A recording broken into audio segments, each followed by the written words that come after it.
सुनो, अरे मनीष भैया हमार भैया न पूरा बिहार के भैया हैं, पूरा झारखंड के भैया हैं, तब नहीं झारखंड के दीपक के मदद किया। मैं उन्हें तहे दिल से शुक्रिया कहूँगा। हम भगवान के भरोसे बैठे हैं, क्या पता भगवान हमारे भरोसे बैठा हो। हम भगवान पे भरोसा कर बैठे हैं, क्या पता भगवान हम पे भरोसा कर बैठा हो। कुछ लोगों का कहना है कि आपके जाति से थे इसलिए आपने मदद की, लेकिन जाति से पहले तो हम इंसान हैं और इंसानियत के नाते हम लोगों ने मदद की है। और इनके खाते में पटना का या बिहार का किसी पूंजीपति ने 1 रुपया नहीं डाला है, किसी ने नहीं डाला है। बिहार का कोई नेता ने 1 रुपया नहीं डाला है, कोई मुखिया ने, कोई सरपंच ने, कोई विधायक ने, कोई सांसद ने, कोई मंत्री ने, कोई मुख्यमंत्री ने 1 रुपया नहीं डाला है। अमृत महोत्सव मतलब समझते हैं, आज़ादी के बाद अमृत निकला। क्या निकला? अमृत। तो फिर पिया किसने अमृत? गरीबी क्यों है? अमृतवा चला कहाँ गया? 50,000 नहीं, इनके खाते में और ज़्यादा पैसा पहुँचेगा और कुछ लोग मेरे खिलाफ वीडियो भी बनाएंगे, ये भी मुझे पता है, क्योंकि जब भी मैंने ऐसा कुछ काम किया मेरे खिलाफ वीडियो बनाया गया है। इन्होंने कहा था कि मेरा एक मित्र है पासवान, उसके साथ मैं बैठ के खाना खाता हूँ। मैंने बोला कि आप जाति का भूमिहार बता रहे हैं, धरती पे तो सिर्फ 2 ही जात है, गरीब और अमीर। हिम्मत है तो आप जाइए ना, भूमिहार जाति के नेता के साथ बैठ के खाना खा के दिखा दीजिए। गरीब लोगों का मदद गरीब ही कर सकता है, अमीर नहीं करेगा, याद रखना। लेकिन जब तक गरीब गरीब का टांग खींचता रहेगा तब तक गरीबों का मदद नहीं होगा। इस वक्त आर ब्लॉक के पास है और यहाँ पे दीपक रिक्शा वाले हैं, और सिर्फ एक ये यहाँ पे नहीं है, ऐसे ऐसे अनेकों रिक्शा वाले हैं। एक चचा हैं, बुजुर्ग हो गए हैं, ऐसे ऐसे बहुत रिक्शा वाले यहाँ पे हैं।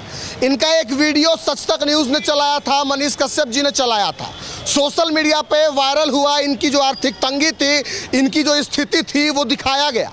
उसके बाद कुछ लोग सामने आए, ये आए, आशुतोष भैया सामने आए और सभी लोगों ने मिल करके सोशल मीडिया पे वीडियो डाला, एक छोटा सा कैंपेन चलाया। और इनके खाते में जो चंद रुपए थे वो मात्र 12 घंटे के अंदर में 50,000 क्रॉस कर गए। सही की गलत? सही है, सही है। कितना कितना कैसे पैसा आने लगा एक पहले तो वो बताइए। पहले वही में 5 आया, फिर 10 आया, इसी तरह आते रह गए। 101, 201, हाँ 251, 501, इसी तरह आते रह गया।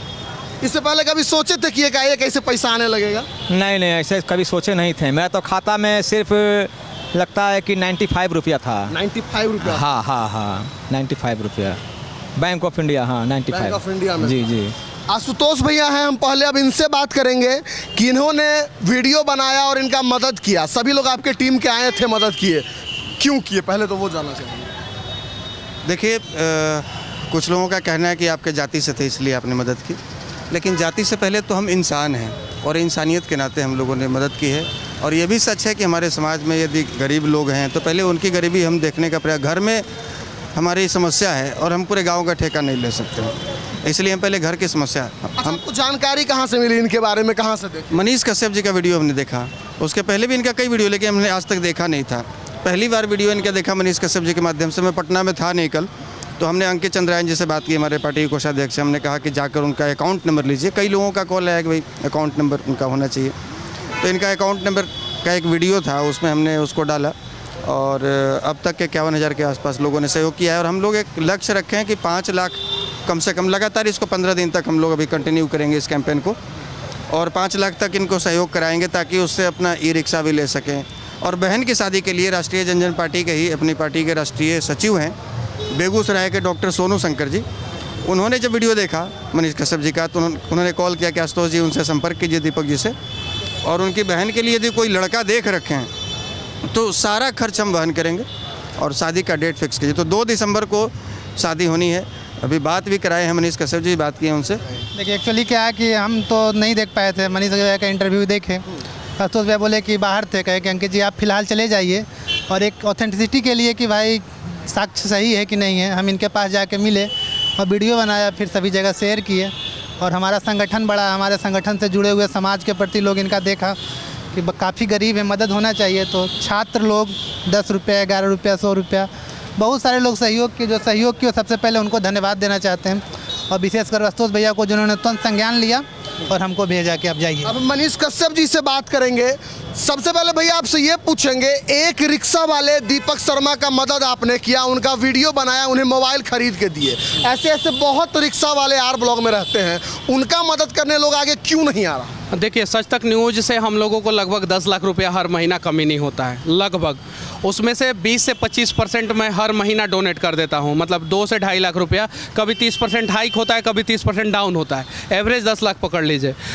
इनकम टैक्स भी जांच कर सकता है, मुझे कोई फ़र्क नहीं पड़ता है, मैं खुल के बोलना चाहता हूं। कुछ लोग बोलते हैं कि 1 करोड़ आता है, 2 करोड़ आता है, भगवान करे 1 करोड़ रुपया आए। 1 करोड़ आएगा तो 25 लाख रुपया डोनेट करूँगा, 10 लाख रुपया आ रहा है तो 2 से 2.5 लाख रुपया डोनेट करता हूँ।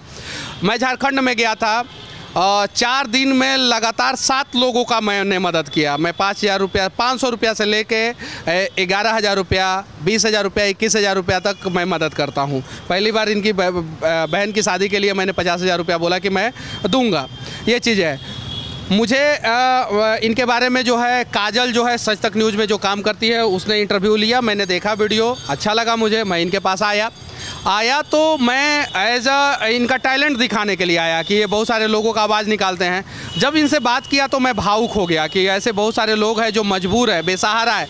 क्या पता मेरा वीडियो देख के कोई अपने गांव वाले का रिक्शा वाला जो रिक्शा चलाता हो, अपने शहर में रिक्शा चलाता हो, वहाँ के रिक्शा वाले का हालात बदल दे।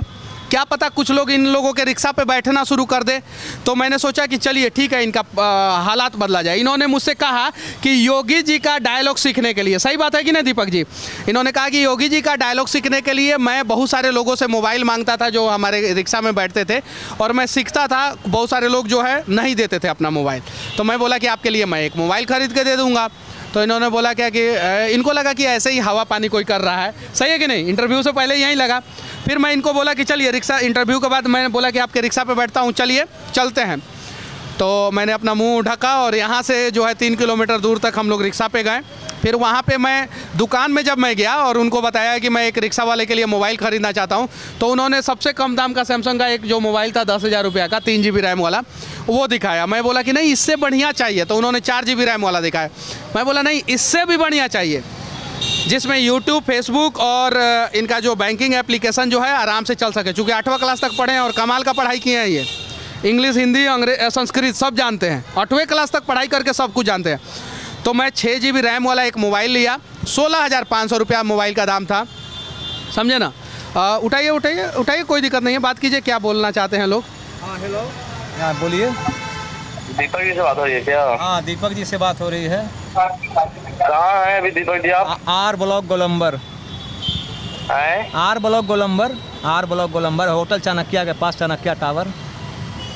रिक्शा लेके वहीं पे हैं क्या? हाँ रिक्शा लेके यहीं पे हैं। आपसे मिलना चाह रहे हैं। हाँ आइए। नाम पूछ लीजिए। आपका नाम क्या है? आपका नाम क्या है? किस, कहाँ से बोल रहे हैं? पुरुषोत्तम राज सवर्ण सेना जी। पुरुषोत्तम राज नाम हुआ सवर्ण सेना से। अच्छा, किस चैनल से? सवर्ण सेना चैनल से नहीं, सवर्ण सेना संगठन से। ठीक है, आप आ जाइए। आप आ जाइए सर। कहाँ पे हैं आप? आर ब्लॉक गोलंबर के पास हैं। 1 घंटा रुकिएगा अभी ना? जी हाँ हाँ रुकेंगे, आइए। ठीक है। तो अभी तो इनके पास बहुत सारे लोगों का फ़ोन आता है और आप देख सकते हैं जैसे इनके खाते में जो है 95 रुपया 73 मतलब 73 पैसा था, अभी जो है 51,000 रुपये के आसपास है। अभी भी रिफ्रेश करेंगे तो वो बढ़ ही रहा है।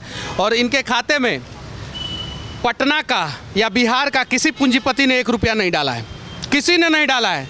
बिहार का कोई नेता ने 1 रुपया नहीं डाला है, कोई मुखिया ने, कोई सरपंच ने, कोई विधायक ने, कोई सांसद ने, कोई मंत्री ने, कोई मुख्यमंत्री ने 1 रुपया नहीं डाला है। इनके खाते में डाला किसने है?